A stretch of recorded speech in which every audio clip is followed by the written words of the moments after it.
지금 그 김정숙 여사가 이제 역대 영부인 중에 순방 국가 수가 제일 많았다고 해요. 방문국 숫자로는 단독 1위인데 28회 순방에 45개국 방문을 했습니다.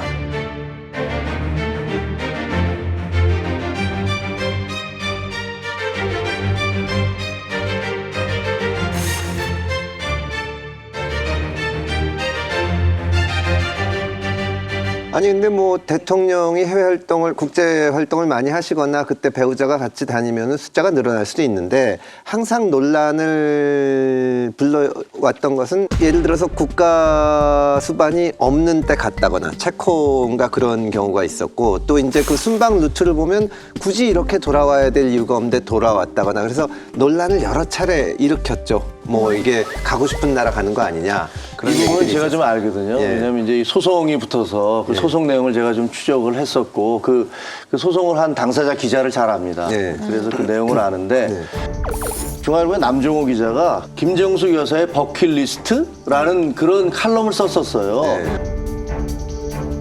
대통령 부인이 가는 곳이 유네스코 세계 문화유산인 쪽을 많이 간다라는 그런 지적들이 있다. 그래서 이거 혹시 버킷리스트가 있는 게 아니냐.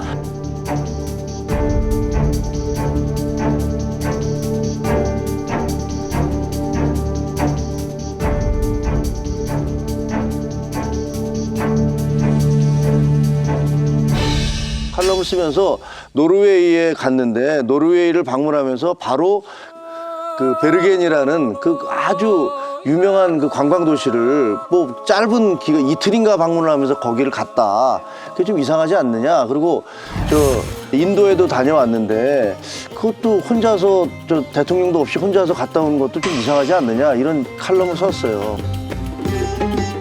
그랬더니 청와대가 대대적인 이제 항의 성명을 냈고 성명을 내고 난 다음에 정정보도를 요구했어요. 그랬더니 이제 그 남 기자가 아니 난 사실관계 이거 칼럼이고 내 의견이고 그리고 내가 취재해본 결과 틀린 것도 없는데 왜 정정을 하느냐 해서 정정을 안 해줬어요. 그래서 소송이 들어갔어요. 이제 소송이 들어가서 재판 과정에서 많은 게 밝혀졌어요. 많은 게 밝혀졌는데 청와대 해명이 뭐였냐면 노르웨이를 방문하는 사람은 반드시 베르겐을 가야 된다라는 식으로 얘기를 한 거예요. 어쨌든 기자는 취재가 가능하잖아요. 취재를 해서 물어봤더니 노르웨이 대사관에서는 아니 우린 그런 사실 없어 라고 답을 했고 인도에서도 아니 우리는 그냥 누가 와달라고 그랬지 대통령 부인을 와달라는 사실이 없어 이렇게 답이 온 거예요. 그게 이제 재판 과정에서 다 공개가 됐어요.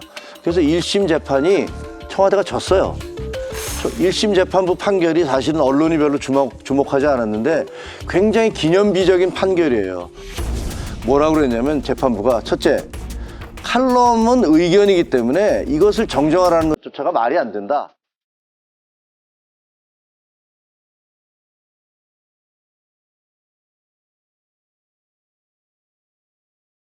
두 번째, 이 칼럼에서 나온 주장이 사실이 아니라고 볼 근거가 없다.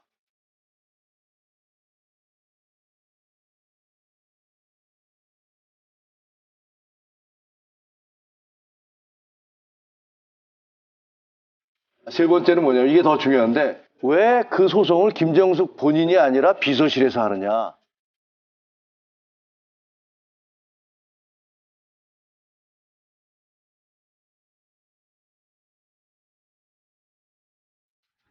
하려면 김정숙 여사 본인이 해라. 본인 돈 들여서. 이 얘기죠.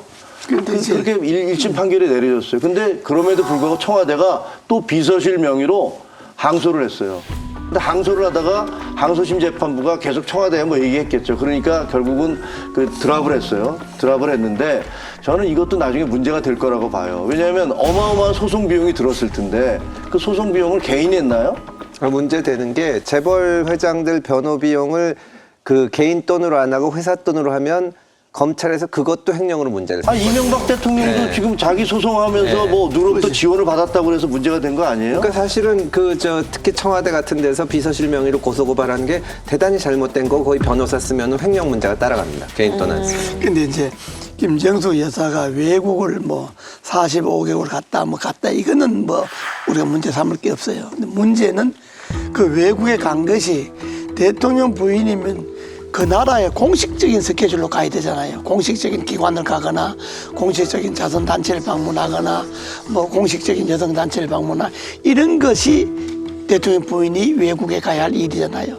그런데 김성주 여사 외국에 간 거는 그런 것보다가 개인 관광 일정이 많잖아요. 개인 관광은 대통령 부인 그만두고라도 얼마든지 외국 갈 수 있잖아요. 그런데 문제는 대통령 부인이 대통령 부인다운 공식적인 행사가 아니고 개인의 관광을 가는데 옷 입고 구두사 신고 돈 쓰고 이것이 국민들을 볼 때는 문제가 된다 이 말 아니에요? 그렇게 좀 의혹을 살 수 있는 여지가 좀 있기는 있죠. 근데 이건 어떻게 생각하세요? BTS가 유엔에서 연설을 할 때 원래 앉기로 했던 자리에 그 학자가 못 앉고 갑자기 김정숙 여사가 BTS 옆에 앉겠다고 해서 그 자리를 지금 뺏어서 그 책을 쓴 기자가 네네. 이 처음에 소송을 했던 그 기자예요. 네네. 그래서 그 기자가 책을 썼어요. 책을 써서 그 책 안에 보면 BTS 뉴욕에서 행사가 네. 열릴 때 BTS를 무슨 다른 그 우리 국제기구의 수장께서 그 행사를 마련했는데 김정숙 여사가 보겠다고 해서 그분은 거기에 참석하지 못해서 뒷자리를 밀러나고 대통령 부인께서 거기에 앉아서 그 행사를 관람했다는 내용도 들어있어요. 예전에 민주당에서 저쪽을 그렇게 그런 문제를 가지고 쥐어뜯을 때 사실은 거의 얘기가 우리도 언젠가 이런 문제가 생긴다. 그때 우리가 어떻게 방어할 수가 없다. 근데 그러면 결국은 이거 시작하면은 우리 정치인들은 또 이게 사실 말초적이라서 흥미 있잖아요. 박근혜 옷감 얘기하다가 나중에 김정숙 옷감 얘기하다가 결국 정치권에서 이런 거 하는 거거든요. 그러니까요. 참 그때 그래서 말리고 싶은데 그때 앞장서 가지고 공격했던 사람들이 지금은 앞장서서 방어를 하고 있으니까 참 답답합니다. 원래 저도 특파원을 했지만 대통령이 오시잖아요. 그러면 그 부인들께서 대통령 부인들께서는 주로 거기에 이제 현지에 있는 한글학교라든가 아니면 재활시설이라든가 우리 공관원들 그 가족들을 불러다가 만찬을 한다든가 이래서 다 우리와 관계된 사람들을 만나는 거예요. 그 자료를 보면 예를 들면 그 이호 여사 같은 경우는 대부분 이제 사회봉사라든가 미혼모라든가 뭐 이분이 약간 여성운동 하신 분이었잖아요. 현지에 가서 그런 데를 많이 방문을 하셨어요. 그래서 이런 것들 아동 전문 병원이라든가 신체 부자유 복지원, 사회복지원, 농활 재활원 이래서 23회를 방문하셨고 권양숙 여사 같은 경우는 26회를 순방을 했는데 이런 공관 직원들이라든가 이런 모임에 17번 가셨어요. 김유경 여사는 28번 순방 중에서 18번을 그런 데를 가셨어요. 김정숙 여사는 이게 이제 2019년 6월 기준 20번을 가셨는데 그런 곳에는 딱 3번 가셨어요. 그리고 그 다음에 나머지 어디를 가셨냐면 그 주변에 있는 뭐 박물관이라든가 유적지라든가 이런 데를 많이 다니셨단 말이에요. 그러면 사람들이 그 공관 직원들 사이에서 무슨 얘기가 나오겠습니까? 야, 대통령 부인이 왔는데 그럼 우리도 이제 오셔서 이제 같이 가족들도 보고 그럼 뭐 한글학교도 가보고 이렇게 격려를 해주셔야 되는데 뭐 미술관 가시고 뭐 박물관 가시고 뭐 정말 그 공관원들 사기 엄청 떨어지거든요. 옷감 문제가 또 재밌는 측면이 있는 게, 이게 지금은 사실은 뭐 어떻게 보면은 별거 아니고 왜 우리가 이런 문제 가지고 싸우나 하는 거지만, 민주당 이 강성 지지층들 마음속에는 그 노무현 대통령의 돌아가신 데 대한 트라우마가 있습니다. 우리가 지켜주지 못했다. 이번에 민주당에서 원내대표 선거에 박홍근 의원이 원내대표가 됐는데 그 취임 일성을 보면 내가 몸을 바쳐서 문재인 대통령과 이재명 후보를 지키겠다 이 얘기를 했어요. 정치적인 어떤 보복, 검찰의 전행이 현실화되면 모든 걸 내걸고 싸우겠습니다. 반드시 문재인 대통령과 이재명 사행고문을 지켜내겠습니다.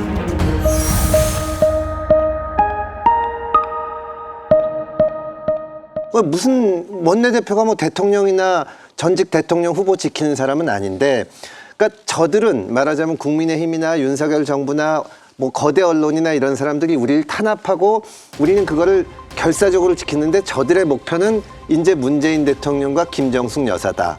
그러니까 사실은 이 옷값 논쟁이 점점 에스컬레이트가 돼서 공격하고 뭐 하고 당신들이 옛날에 박근혜 공격했냐 이러다 보면 지지층들이 결집하는 효과도 있거든요. 그리고 그때는 사실은 이제 그렇게 싸움이 붙게 되면 사실은 김정숙 여사가 전부 사비를 샀고 그 옷 중에 10만 원 넘는 거 하나도 없는다는데 저 사람들이 그렇다. 그런 별 근거 없는 뉴스가 막 돌아다니면서 이제 새싸움이 되기 시작하는 겁니다. 어떻게 보면 그런 게 뒤에 있을 수도 있다고 생각을 해요. 근데 진짜 옷을 다 사비를 구입했으면 그 대통령도 월급 있잖아요. 네. 월급의 상당 부분이 그쪽으로 많이 빠졌을 거 아니에요. 문 대통령의 올해 재산은 21억 9천만 원으로 작년보다 1억 1천만 원, 취임 직전에 비해 3억 200만 원 늘었습니다. 빚은 작년 대비 14억 8천여만 원 늘었는데 문 대통령이 금융기관에서 빌린 돈이 3억 8,800만 원, 김정숙 여사가 개인에게 빌린 돈이 11억 원이라고 밝혔습니다. 청와대는 경남 양산 사저 신축 때문에 빌린 돈으로 지금은 모두 갚았다며 김 여사의 돈을 빌려준 사람에 대해선 이해관계가 없는 사람이라고만 했습니다. 청와대에서 함께 살고 있는 걸로 알려진 딸 다혜 씨 재산은 독립생계라며 공개를 거부했습니다. 청와대는 김 여사 옷값 논란을 의식한 듯 처음으로 지난 5년간 총수입과 생활비를 공개했습니다. 총수입은 월급과 책 인세를 합한 19억 8,200만 원인데 세금 3억 3,500만 원을 제한 13억 4,500만 원을 생활비로 썼다고 밝혔습니다. 한 달 생활비로 2천만 원 이상을 쓴 셈인데 청와대는 여사의 옷값과 계사료값까지 모두 포함돼 있다고 했습니다. 청와대는 옷값 논란에 무분별한 의혹 제기라며 유감을 나타냈지만 임기 말 청와대의 특수활동비뿐만 아니라 김정숙 여사의 옷값과 액세서리까지 거론되는 무분별한 의혹 제기에 다시 한번 유감을 표합니다. 안보 사안이라 특활비 내역을 공개할 수 없다고 했다가 사비로 썼다고 한 이유는 밝히지 않았고 옷값 내역도 공개하지 않았습니다.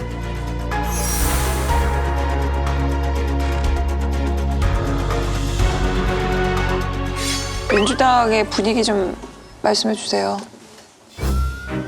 할 말이 없죠.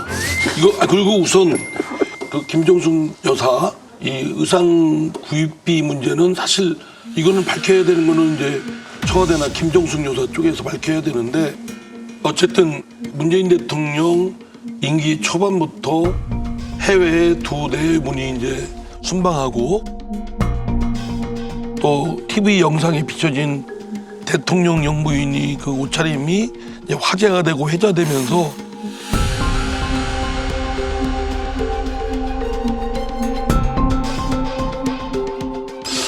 왜 이렇게 옷이 이렇게 많이 바뀌지? 이런 얘기들이 상당히 오래전부터 얘기가 나왔습니다. 사실 그러면 대통령은 경고음이거든요.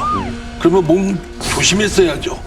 그런 소리가 안 나게끔 조심했어야 되는데 그게 지금까지 임기 내내 이어져 오고 임기 지금 거의 끝날 때쯤 옷값이 어떻게 되고 이거를 밝혀라 마라 그리고 1심 판결에서 법원 판결까지 나서 특활비 일정 부분에 대해서는 그 내역을 밝히라고 했는데 청와대에서 항소하는 또 아주 온거짓 같은 그런 모습을 보인 모습은